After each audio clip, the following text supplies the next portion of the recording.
Hello everyone, आज आपण बनवणार आहोत स्पेशल रक्षाबंधन मिठाई। तर आजची मिठाई बघा सगळ्यांना आवडेल, लहान मुलांना तर नक्कीच आवडेल अशी आहे।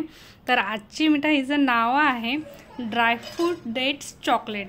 तर बघू शकता ड्रायफ्रूट घेतले, तुम्हाला जे ड्रायफ्रूट टाकायचे तुम्ही टाकू शकता, तुमच्या आवडीचे टाकले तरी चालतील। तर बघा मी बदाम घेतलेत, छोटे छोटे कट करून घेतलेले आहेत। त्यानंतर त्याच्यात थोडंसं हलकंसं अर्धा चमच किंवा 1 चमच तूप टाका। काही पिस्ता घेतलेत, काही मनुके घेतलेले आहेत। याला थोडंसं 2 ते 3 मिनिटं हलकंसं आपल्याला भाजून घ्यायचं आहे। त्यानंतर खजूर घेतलेले आहेत बघा, पेंड खजूर, त्याच्यातल्या बिया काढून घेतलेल्या आहेत। ते पण थोडंसं तुपामध्ये आपण छानपैकी भाजून घेणार आहोत। 2 ते 3 मिनिटं सर्व भाजून घ्यायचे। आता थंड करायला ठेवूया। तर एकदम हेल्दी रेसिपी भावासाठी बनवू शकता तुम्ही रक्षाबंधनला, ते पण खूप कमी वेळामध्ये। आता थंड झाल्याच्या नंतर मिक्सर जारला थोडंसं फिरून घेतले, 1-2 मिनिटं बंद चालू करून घेतले। आणि आता आपल्याला जसा शेप हवा आहे, तुम्हाला जसा आकार हवा आहे तसा तुम्ही करू शकता। मी थोडासा लंबुळका ठेवला आहे, तुम्ही गोल केला तरी चालेल, तुम्हाला आवडेल तसा करू शकता।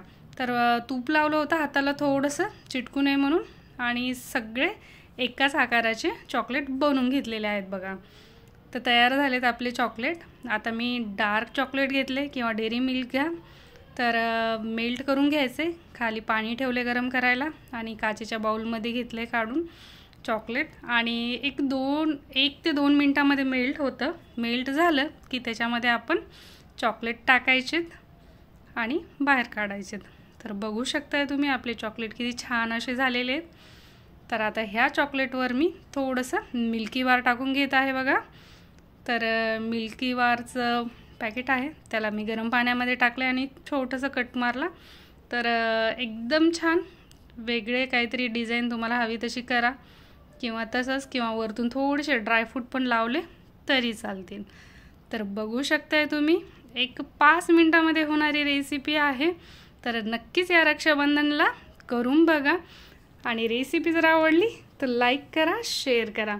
तर बघा मी फ्रीजरमध्ये ठेवलेत, 15 ते 20 मिनिटं फ्रीजरमध्ये ठेवा आणि लगेच बाहेर काढा। बघू शकता तुम्ही मी फ्रीजरमध्ये ठेवलेत 10-15 मिनिटं। एकदम छान असे चॉकलेट बनवून आपले रेडी झालेले आहेत। आणि ते पण कमी साहित्यामध्ये आणि कमी वेळामध्ये, आणि ते पण हेल्दी, आणि त्याच्यामध्ये साखर पण आपण अजिबात नाही टाकलेली आहे। तर एकदम छान असे झालेत बघा।